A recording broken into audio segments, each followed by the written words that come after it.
Il ne pensait pas seulement que j'avais échoué. Ce soir-là, ma famille a veillé à ce que tout le monde, lors du dîner de fiançailles de mon frère, le sache. Je suis restée assise tranquillement à table, ma serviette sur les genoux, pendant que mon père riait de mes années perdues. Mon frère a eu un sourire narquois et ma mère a hoché la tête comme si c'était un fait établi. Je n'ai pas interrompu. Je ne me suis pas défendue. C'est alors que sa fiancée s'est penchée vers moi et a chuchoté. « Attends, tu es là. » La pièce est figée. Même ma mère s'est immobilisée. Avant de vous raconter ce qui s'est passé ensuite, cliquez sur « J'aime ». Dites-moi en commentaire d'où vous m'écoutez et partagez cette histoire si votre famille vous a déjà sous-estimé, car ce silence a tout changé à ce moment précis. Je m'appelle Lorraine et dans ma famille, les noms ne comptaient que s'ils étaient accompagnés de titres dont on pouvait se vanter. Agent immobilier, courtier, investisseur, tout ce qui semblait solide, prévisible et rentable. Mon nom, lui, flottait autour de la table comme un bruit de fond, reconnu uniquement quand quelqu'un avait besoin d'un contraste. Le dîner de fiançailles avait lieu dans un salon privé en plein centre-ville, le genre d'endroit aux murs en boiserie sombre et à l'éclairage tamisé, conçu pour que tout le monde ait l'air d'avoir réussi. Nappe blanche, argenterie lourde, un serveur remplissant les verres avant même qu'on ne le demande. Mes parents adoraient ce genre d'endroit. Ils croyaient que la pièce dans laquelle vous étiez assis en disait plus sur vous que tout ce que vous pouviez expliquer.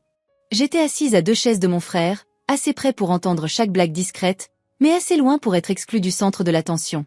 Il semblait détendu, confiant, s'exerçant déjà à son rôle de futur patriarche. Les gens se penchaient vers lui quand il parlait, riaient un peu plus fort. Mes parents le regardaient avec cette même expression qu'ils avaient eue toute ma vie quand il parlait de lui. Un mélange de soulagement et de fierté. Personne ne m'a demandé comment j'allais. Pas vraiment. Quand quelqu'un jetait un coup d'œil dans ma direction, ma mère comblait le vide avant que je ne puisse répondre. « Lorraine se cherche encore », disait-elle doucement, comme si elle lissait un pli qu'elle seule pouvait voir. Mon père ajoutait quelque chose sur la patience, sur le fait que tout le monde n'était pas fait pour la vraie pression. Il souriait comme s'il faisait preuve de générosité. Je me concentrais sur la table, la façon dont la bougie vacillait, la légère odeur de steak au poivre, le bourdonnement des conversations provenant de la salle à manger principale. Ces détails manqueraient. J'avais appris il y a longtemps que si je restais assez immobile, les gens parlaient comme si je n'étais pas là. La fiancée de mon frère était assise en face de moi. Elle ne dominait pas la table, elle l'observait. Quand mes parents parlaient, elle écoutait sans interrompre. Quand mon frère parlait de travail, elle posait des questions qui l'obligeaient à ralentir. Ses yeux bougeaient avec attention, captant le ton plus que les mots. À un moment donné, mon père a plaisanté sur la différence de mon parcours. La table a ri poliment. J'ai senti ce serrement familier dans ma poitrine, celui qui vient quand on est transformé en une anecdote que quelqu'un d'autre contrôle. Je ne l'ai pas corrigé. Je ne me suis pas défendue. Le silence était devenu mon réflexe, non pas parce que j'étais faible, mais parce que j'étais fatiguée d'expliquer une vie que personne ne voulait comprendre. Ce que personne à cette table ne savait, c'est que ce n'était pas juste un autre dîner pour moi. C'était un test pour voir combien de temps je pouvais rester assise dans une pièce construite pour m'exclure, et ce qui se passerait si quelqu'un remarquait enfin les fissures. Mon nom était toujours arrivé en dernier dans les conversations sur le succès. Pas annoncé, pas célébré, juste ajouté comme une note de bas de page que personne ne s'attendait à lire. Ce soir-là au restaurant n'avait rien de nouveau. C'était simplement plus bruyant. Alors que mon frère parlait de ses projets d'avenir, mes parents se penchaient, hochant la tête à chaque phrase. Mon père ajoutait des commentaires, embellissant les détails, transformant des réussites ordinaires en histoires héroïques. Ma mère souriait de la façon dont elle le faisait toujours lorsqu'elle croyait présenter une famille parfaite au monde. De temps en temps, l'un d'eux jetait un coup d'œil dans ma direction, juste assez longtemps pour me rappeler que je faisais encore partie du tableau, à peine. Leurs mots me ramenaient en arrière. Quelques mois plus tôt, j'avais ouvert mon téléphone pour voir des photos en ligne d'un rassemblement chez mes parents, une soirée de réseautage. Des verres sur la terrasse, des gens en veste sur mesure debout près de la piscine, en train de rire. Je n'avais pas été invitée. Quand j'avais interrogé ma mère à ce sujet plus tard, elle avait semblé surprise que je l'ai remarqué. Elle avait dit que c'était très technique et qu'elle ne voulait pas que je me sente mal à l'aise. Comme si l'exclusion était une forme de gentillesse. Puis il y avait eu le barbecue du 14 juillet. La chaleur, l'odeur du charbon de bois, les assiettes en carton pliant sous la nourriture. Je parlais à quelqu'un près de la clôture quand la voix de mon père s'était élevée au-dessus de la musique. Il se vantait encore de mon frère, de l'entreprise, de l'héritage. Puis il avait ri et m'avait mentionné, non pas avec fierté, mais avec amusement. Les gens avaient souri maladroitement. Quelqu'un m'avait tapoté le bras comme si j'avais perdu quelque chose d'important et que tout le monde le savait. De retour à la table du dîner, Mon frère a levé son verre et a fait une remarque sur le fait que tout le monde ne prend pas la voie traditionnelle. Il l'a dit avec désinvolture, comme une observation, mais ses yeux se sont tournés vers moi. Un rappel. Une ligne tracée.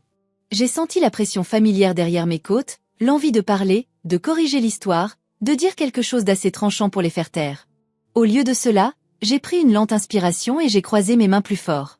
J'avais appris que réagir ne faisait que leur donner plus de contrôle. Le silence, au moins, m'appartenait. Le pire, ce n'étaient pas les blagues, c'étaient les offres. Mon frère m'avait appelé avant le dîner de fiançailles, la voix douce, concernée. Il m'avait demandé si j'avais besoin d'aide pour acheter quelque chose d'approprié à porter. Il avait dit qu'il ne voulait pas que je me sente embarrassée. L'implication était claire. J'étais le problème qui nécessitait une gestion. À table, ma mère s'est penchée vers la fiancée de mon frère et a parlé de mon avenir comme s'il s'agissait d'un inconvénient non résolu. Elle a parlé de stabilité, de comment quelqu'un pourrait prendre soin de moi un jour. Sa main s'est posée sur mon épaule, légère mais possessive. C'est à ce moment-là que quelque chose a basculé. Je n'ai pas levé les yeux tout de suite. Je me suis concentrée sur le bruit de mon rythme cardiaque, régulier et contrôlé. Toutes ces nuits à travailler seule. Tous les appels dont je ne pouvais pas parler. Toutes les décisions que j'avais prises sans l'approbation de personne. Il pensait que mon calme signifiait l'incertitude. Il pensait que ma patience signifiait la dépendance. De l'autre côté de la table, la fiancée de mon frère ne souriait plus. Elle regardait. Elle observait vraiment. Et pour la première fois de la soirée, j'ai eu le sentiment indubitable que l'histoire qu'il racontait sur moi était sur le point de manquer de place. Je n'ai pas tressailli quand la main de ma mère est restée sur mon épaule une seconde de trop. Je n'ai pas regardé mon frère quand il a hoché la tête comme si la question de mon avenir avait été soigneusement réglée. Extérieurement, je suis restée exactement la même. Calme, immobile, agréable. Intérieurement, quelque chose s'est enfin mis en place. La vérité, c'est que ma vie n'avait jamais été aussi incertaine qu'il le croyait. Elle ne ressemblait simplement pas à la leur. Pendant que mes parents organisaient des dîners et parlaient fort de croissance et de réputation, mes journées fonctionnaient sur une horloge différente.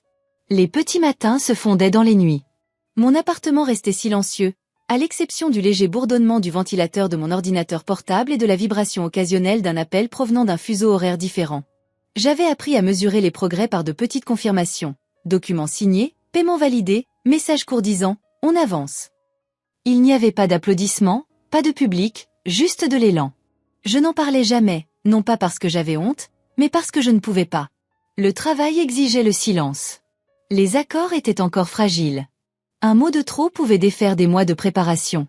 Alors, quand ma famille offrait de l'aide, de l'argent, des conseils, je souriais et je déclinais. Les laisser me sous-estimer était plus sûr que de les corriger. Ce soir-là au restaurant, alors que la conversation coulait autour de moi, j'ai réalisé à quel point ils avaient confondu la retenue avec la faiblesse. Ils voyaient mon appartement en location comme la preuve de mon échec. Ils voyaient mes vêtements simples comme une capitulation. Ils ne voyaient pas la discipline qu'il fallait pour vivre discrètement tout en construisant quelque chose qui ne pouvait pas se permettre de distraction. Mon frère s'est adossé à sa chaise, satisfait. Mon père a commandé une autre tournée. Ma mère parlait des futures vacances, planifiant déjà qui s'assiérait où. Ils étaient à l'aise. Certains. J'ai senti le changement avant que quoi que ce soit ne soit dit. De l'autre côté de la table, la fiancée de mon frère avait cessé de participer aux histoires de famille. Son regard revenait vers moi, encore et encore, pensif, concentré. Elle n'écoutait plus les mots. Elle observait les pauses, les moments où je choisissais de ne pas parler, la façon dont je ne me précipitais pas pour me défendre. J'avais déjà vu ce regard lors d'appels où les gens réalisaient qu'ils avaient fait de mauvaises suppositions.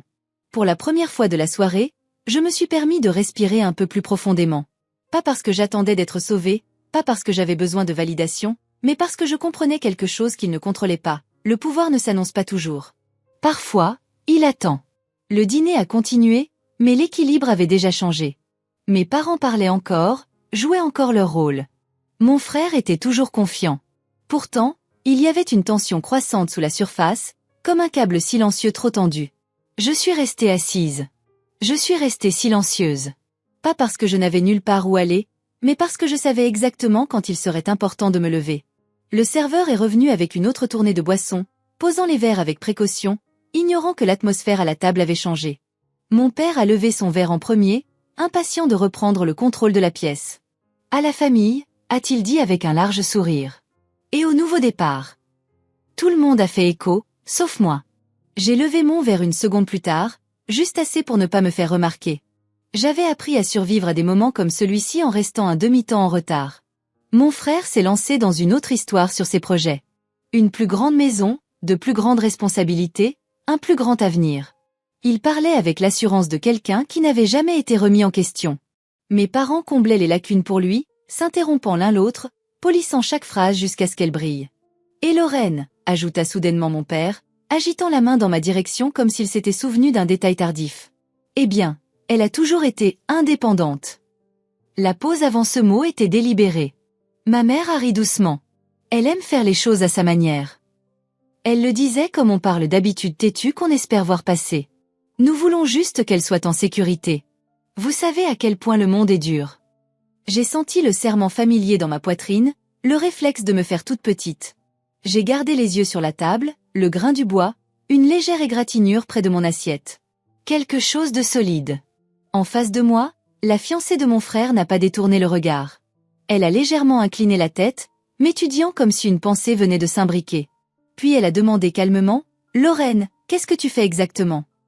La question a atterri différemment des autres. Ce n'était pas désinvolte.